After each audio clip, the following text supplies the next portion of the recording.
नमस्कार मंडळी, मी संतोष कडक बाबलावंत यूट्यूब चॅनलमध्ये तुमचं सहर्ष स्वागत. संतोष असलेली मैत्री आणि संतोष प्रेम हे सदैव राहू दे. आणि चॅनलवर नवीन असाल तर सबस्क्राईब करा आणि लाईकसुद्धा करा. तर मंडळींनो, भारत हा कृषीप्रधान देश आहे आणि शेतकरी या जगाचा पोशिंदा आहे. तर आज आमच्या मराठी शाळेत जो एक उपक्रम असा बांधावरची शाळा, आणि आज आमचे कुरपी गावचे जे शेतकरी असतात परब सुभाष परब, त्यांची आज शेतीतील लावणीचो भात शेतीचो शेवटचा दिवस आहे आज. तर त्यांच्या शेतावर बांधावरची शाळा हा उपक्रम राबवण्यात येणार आहे. तर मी तुमका आता त्यांच्या शेताकडे घेऊन जात आहे आणि आज तुमका बघूयात शेती भात शेती कशी लागवड केली जाता. म्हणजे आपल्याबरोबर सुभाष परब शेतकरी आहेत आणि ते प्राथमिक माहिती देतात भात लावणीविषयी, जी भाताची शेती करतात त्याच्याविषयी. कसला बियाणा करतात त्यावरती तुम्ही? रामू. किती कालावधी किती आहे साधारण? 90 दिवस कालावधी. पण ते पातळ पातळ लावत असता एकदम असे काय का वाढ 2-2.5 फुटा पण होता. मग चिखल केल्यानंतर मग डायरेक्ट टोपच जायचं. हां, आता मुलं आता थोडाच वेळ येतील म्हणजे बांधावरची शाळा. आणि असे मेऱ्या बांधूचे पडतात म्हणजे एकच.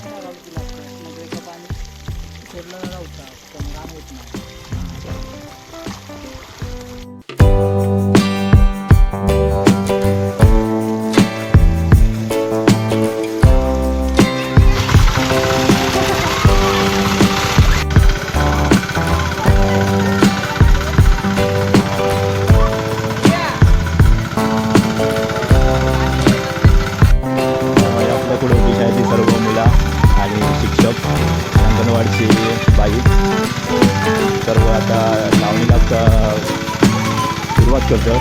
आणि एक लावण्याची मजा गेलेली भात शेती.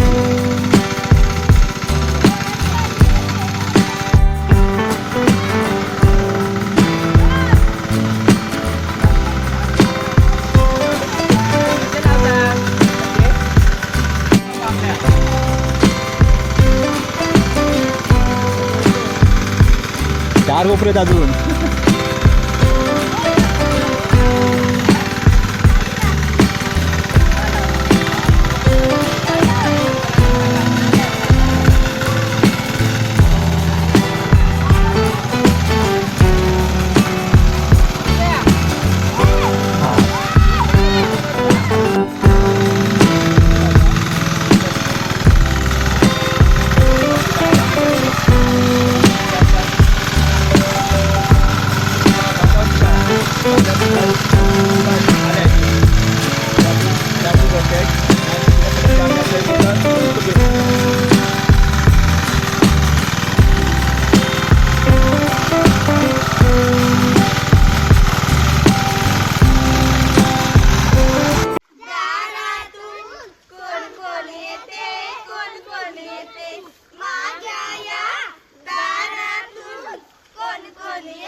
किती पातळ झालं ते.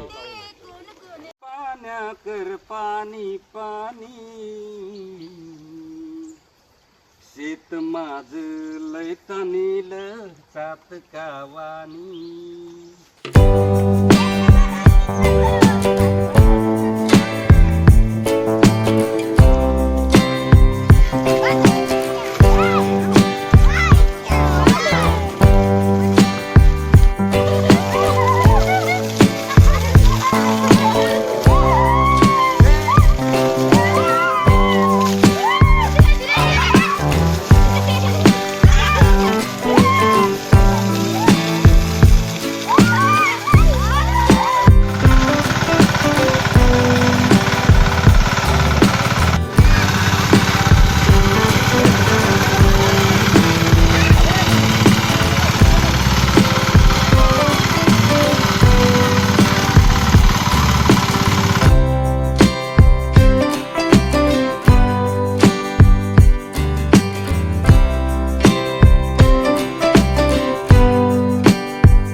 सर्वदा योग तुझा घडावा तुझे कारणे देह माझा पडावा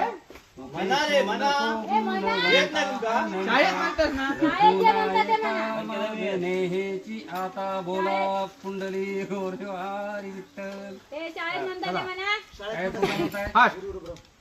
शाळेत नंतर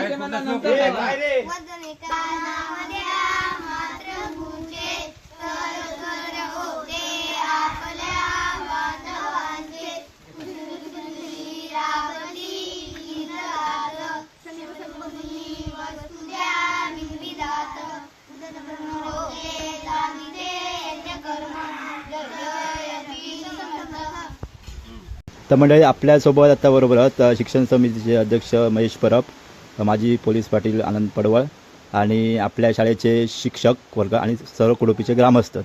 तर आज आपण जी बांधावरची शाळा ही आपण उपक्रम राबविला शेतात भात शेतीविषयी, तर त्याची कल्पना कशी काय होती? आज जिल्हा परिषद पूर्ण प्राथमिक शाळा कुडोपी यांनी आज बांधावरची शाळा हा उपक्रम घ्यायचा ठरवलेला होता. त्याप्रमाणे आमची सर्व मुलं, जी अंगणवाडी सेविका त्यांची मुलं, आमचे दोन्ही शिक्षक, आमचे सगळे ग्रामस्थ, सन्माननीय पोलीस पाटील आमचे सर्व मंडळी इथे आणि ज्यांच्या शेतावर आम्ही आलो ते मंगेश परब, सुभाष परब यांचं शेत, तरी आम्हाला सुंदर असं सहकार्य केलं इथे येऊन आणि आमच्या मुलांनी खूप शेत लावलं पण, मौज मस्ती केली आणि ह्या मान्सूनच्या पावसाच्या ह्याच्यात सहलीचा आनंदही घेतला भरपूर. तर आपण उत्साह पण बघत होतो आपण, म्हणजे छोट्या मुलांकडून पण खूप चांगल्या पद्धतीने म्हणजे भात शेती करण्यात खूप म्हणजे उत्साही होती छोटी मुलं पण. तर आपल्या समोर आता कुडोपी शाळेचे शिक्षक आहेत, ते आपल्या थोडक्यात माहिती देतात. तर बांधावरची शाळा या उपक्रमाचा उद्देश असा आहे की एक दिवस बळीराजासाठी, एक दिवस शेतकऱ्यासाठी, म्हणजे मुलांना शेतीमध्ये न्यायचं आणि शेतकरी कशा पद्धतीनं भात शेती करतात हे त्यांना दाखवायचं, शेतकरी कशा पद्धतीनं राबतो हे त्यांना दाखवायचं, धान्याविषयीची प्राथमिक माहिती शेतकऱ्यांना द्यायची. उदाहरणार्थ भात शेती कुठल्या सीझनमध्ये केली जाते, भात शेतीचे प्रकार कोणकोणते आहेत, त्याच्यामध्ये कोणकोणत्या प्रकारचा तांदूळ घेतला जातो, ही अशा पद्धतीची प्राथमिक माहिती मुलांना दिली जाते. तर आज आम्ही मंगेश परब यांच्या शेतामध्ये आलो होतो, ती भात शेती घेतली, त्याच्यामध्ये मुलांनी स्वतः भात लावणी केली. तर तो भात लावणी करत असताना तो तरवा कशा पद्धतीने घेतला जातो वगैरे याची प्राथमिक माहिती मुलांना देण्यात आलेली आहे. बाकी आपला उपक्रम तर खूप मस्त झाला आणि सर्वांनी आनंदाने सहभाग घेतला त्याच्यामध्ये आणि खूप मजा मस्ती पण केली आपण. तर नक्कीच आपण पुढच्या वर्षी असं एक चांगल्या बरोबर मस्त दरवर्षी हा उपक्रम सर्व शाळांना घेणं बंधनकारक आहे, अशा पद्धतीचा GR जिल्हा स्तरावरून येतो. खरं म्हणजे या उपक्रमामध्ये जिल्हा परिषद शाळांनी पंचायत समितीच्या एका सदस्याला बोलवणं हे सुद्धा एक कंपल्सरी भाग केलेला आहे. तसं आम्ही आमचे पंचायत समितीच्या मेंबर सदस्या परुळेकर मॅडम यांना बोलवलं होतं, त्यांना फोन केला होता, काही कारणास्तव त्या आले नाहीत. तुमच्याकडून शेतीविषयी म्हणजे ज्यांना रस वाटत नाही म्हणजे असं त्यांच्याविषयी तुमचा संदेश काय असेल? नाही, झालंय असं की आधुनिक युगातले जे मुलं आहेत त्यांना शेतीमध्ये फार रस राहिलेला नाही. सगळे मुलं शिक्षण वगैरे किंवा बिझनेस वगैरे या उद्देशानं ते जगत आहेत थोडक्यात. तर शेतीविषयी आवड निर्माण व्हावी आणि काही सुशिक्षित शेतकरी निर्माण व्हावेत असाही उद्देश याच्यामध्ये आहे. यांत्रिकीकरण पद्धतीनं वगैरे शेती कशा पद्धतीने केली जाते हे सगळं याच्यामध्ये दाखवलं जातं. तर सगळ्यांसाठी धन्यवाद, सगळ्यांनी ह्या भातच्या लागवडीसाठी शेतीसाठी सहभाग घेतल्याबद्दल. चला धन्यवाद. तुम्ही हे आम्हाला या ठिकाणी आला, सगळेजण सहकार्य केलं. आमचे पोलीस पाटील, आमचे शाळा व्यवस्थापन समितीचे अध्यक्ष श्री महेश परब, त्याचप्रमाणे आमच्या शाळा व्यवस्थापन समितीचे मेंबर आहेत ते सगळे पाठीमागे उभारलेले, आमच्या अंगणवाडीच्या मॅडम आहेत, आमचे सर आहेत सोबत. तर मुलांनी भरपूर एन्जॉय केला.